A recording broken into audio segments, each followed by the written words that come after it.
não só para se expressar, mas a arte também tem função de registrar. Uma fotografia, por exemplo, congela um momento na história, e é por meio desta que a gente pode consultar um pouquinho sobre a cultura da época, sobre os sentimentos colocados em cima dessa fotografia e sobre a própria pessoa que fez a fotografia. É nela que podemos conhecer um pouquinho mais sobre o profissional que tirou a fotografia, em um tipo de conversa que independe de tempo ou espaço. Não só a fotografia, mas o texto, a dança, a música, diversas áreas possuem esse poder de não só apresentar o trabalho do artista, mas também apresentar o artista em si. Hoje conversamos com Rafael Chiamendi Pedroso, aluno do quinto período de jornalismo, que faz a junção da arte, da fotografia e do texto para se expressar. Essa ideia de ansiedade, por exemplo, surgiu porque nós tínhamos um trabalho de cotidiano para fazer, e dentro desse cotidiano a gente tinha a liberdade de fazer o nosso recorte. Eu já havia feito 2 ensaios, e nesses 2 ensaios eu não estava satisfeito com o que eu tinha encontrado. Sou uma pessoa que eu gosto muito de, quando eu olho o trabalho, eu me vejo representado nele. Então foi durante uma das minhas crises que eu tive em 2019 que nesse lampejo eu consegui fazer porque não abordar a ansiedade, então. Era algo tão abstrato, mas que ao mesmo tempo, como traduzir isso para fotografia? Eu gosto muito de escrita, eu gosto muito de leitura. Então, eu sou uma pessoa que eu entrei no curso de jornalismo pela escrita. Então, quando eu pensei em fazer essa união, sempre quando eu escrevo algo, agora eu penso, eu gostaria de, além de escrever, visualizar aquele algo. Então, eu fiz essa união de pesquisei, estudei, conversei com psicólogos para entender como era essa questão de sentimento de ansiedade, sair um pouco do meu olhar e entender o olhar no geral. Conversei com o modelo também, que era o Francisco, ele também tem crise de ansiedade e tal. E nessas conversas, vendo a referência, eu construí um ensaio. Depois, quando eu comecei a escolher as legendas para esse ensaio, eu pensei, a gente já tem algo abstrato. Desse algo abstrato é uma foto que ela pode ter várias nuances e interpretações, dependendo de quem vê, mas que ela tem um registro único ali, que é uma história que eu comecei. Você vai olhar o ensaio da primeira à última foto, ele é, eu digo, é um ensaio gradual. Ele é o início da ansiedade, aí ele vai indo para o pico, aí quando você vai rolando o restante da foto, é como se tivesse acalmado e passado a crise de ansiedade. Então, nas legendas, eu quis trazer isso. Falei trazer algo mais literário, mais poético. Se a foto dá sentido de várias interpretações, a legenda também. Desde pequeno eu gostava de escrever e ler, eu fui pegando esse trejeito meu ali, pensando já em amplificar ele para algo audiovisual. E assim, então, surgiu o trabalho fotográfico. E eu vejo também essa utilidade da fotografia, sabe? De você colocar você ali dentro e as pessoas te reconhecerem, mas não reconhecerem você por inteiro, mas reconhecerem o que você quer colocar ali.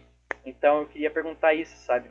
Questão das fotos da comunidade LGBT, sabe? Da parada. O que qual Rafael você colocou ali dentro? Então, é uma questão bem curiosa, porque acho que hoje mesmo apareceu no registro do Facebook de um ano que eu registrei a parada. Então, se eu não me engano, hoje, não sei se faz um ano da parada ou um ano do registro, não me recordo. Mas então, isso é um ensaio curioso, porque no segundo semestre eu precisei entregar um outro portfólio de foto, que era voltado para o fotojornalismo. Então, foi todo um trabalho especial, porque era a primeira vez que eu estava numa parada LGBT, era o primeiro ano em que eu era assumido publicamente, então estar pela primeira vez numa parada assumido publicamente também. Então a gente fez um registro audiovisual, documentário e fotográfico. Então quando começa a ter essas junções de era um Rafael jornalista, era aquele Rafael lá que recém se assumiu, era aquele Rafael lá que tinha muita vontade de conhecer, de ir numa parada, de entender como era. Então, era todo um conjunto de coisas novas que na hora ela fica, meu Deus, isso realmente está acontecendo. Uma sensação bem legal. É um pessoal que eu conheço, que eu convivo, que eu adoro. Bem como eu digo, é minha gente, né? Então, essa junção desses aspectos todos especiais culminaram no ensaio, né? Nas fotos. Então, eu fui aprendendo também um pouco de edição. Então esse ensaio para mim ele representa muita coisa, né? Um pouco do Rafael jornalista, um pouco do Rafael que era um menino que até antes não conseguia dizer o que era, não se entendia enquanto pessoa. Então, eu queria falar justamente das pessoas. Quem são as suas inspirações para essa arte, sabe? Que te dá essa inspiração, não só a questão técnica, mas também a questão artística de sentimento.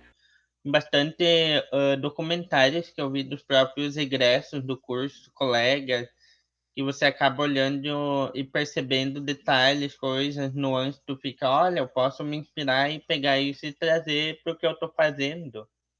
Então, essa questão técnica vem de bastante estudo. Já na questão artística, acho que é um pouquinho mais fácil de dizer, porque eu sempre olho, por exemplo, o que Beyoncé entregaria, o que Madonna entregaria. São pessoas que não dá pra gente considerar são cantoras, não são cantoras. Elas chegaram em um nível de ser artista, que todo produto que elas entregam, elas têm todo um pensamento de publicidade atrás, toda uma coesão, toda uma história, toda uma pesquisa por trás daquilo que, quando entregue, você vai vendo sentido nessas coisas. Então, esse trabalho artístico é muito, por exemplo, da questão de artistas que eu escuto diariamente, a questão também muito de escritores que eu leio. Então, tem uns poucos aí que desde pequeno eu vinha me inspirando. Então, você acaba pegando, se inspirando nesses escritores, você acaba desenhando um pouquinho ali na tua escrita, a maneira como eles escrevem. Claro, uma coisa ou outra eu posso pegar, mas é muito melhor você construir uma narrativa e uma identidade tua. Quando as pessoas vão olhar, ficam, nossa, isso é muito interessante. E o fato de tu trazer algo novo nas coisas que tu faz, eu vi relato de pessoas, você me inspirou a fazer tal coisa. Com a tua ideia, com a tua leitura aqui lá, eu resolvi fazer tal coisa.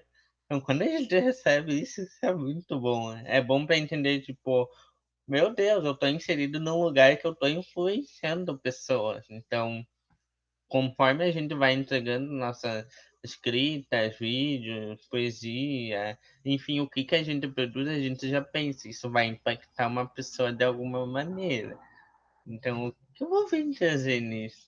É igual, por exemplo, a Adele, eu me inspiro muito nas composições dela. As composições tem do Bruno Mars, então, às vezes, quando eu escrevo umas coisas assim, eu procuro ir na vibe dele, porque a gente nunca vai chegar no nível deles, né?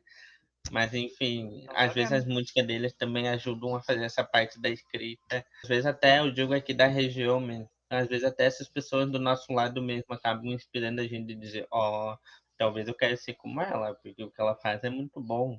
Como eu enxergo o meu futuro, como eu desejo que seja o meu futuro, na verdade, é que eu tenha muito esquisito essa coisa latente de se expressar, sabe? Eu preciso, é uma necessidade de eu fazer isso porque até às vezes no curso de jornalismo a gente faz coisas muito profissionais, muito técnicas, muito jornalísticas, muito conteudista, muito noticiosas, então coisas, embasamento de dados, cruzamento de dados, são coisas bem puramente instintivamente jornalísticas. Não que a gente não possa colocar nossa arte ali, pode, mas há um certo limite de coisas que podem e não podem. E nesse percurso do curso eu falei, eu quero fazer coisas minhas, eu quero me expressar, eu quero ser o Rafael. Aí o que que eu fiz? Eu acabei criando um blog para fazer coisas que eu gostasse, no meu tempo, que eu sentisse necessidade, como se fosse uma válvula de escape para aquilo. Rafael, aqui é o Rafael, estudante de jornalismo, que vai fazer as coisas como tem que ser feita. Aqui é o Rafael, que pode fazer o que bem entender. Então, quando a gente une essas coisas do profissional, o artístico, o pessoal, a gente tem que ter um limite para cada um. Mas a gente também tem que entender que eles podem andar juntos, às vezes, que eles podem se mesclar, que eles podem, vamos dar as mãos e vamos fazer isso acontecer. É bem como o professor fala, hoje o jornalista ele é multitarefa, é isso que eu quero ser, multitarefa, quero dirigir documentário, quero escrever roteiro, quero tirar foto, quero uma infinidade de coisas. O que eu puder fazer enquanto jornalista, eu vou fazer.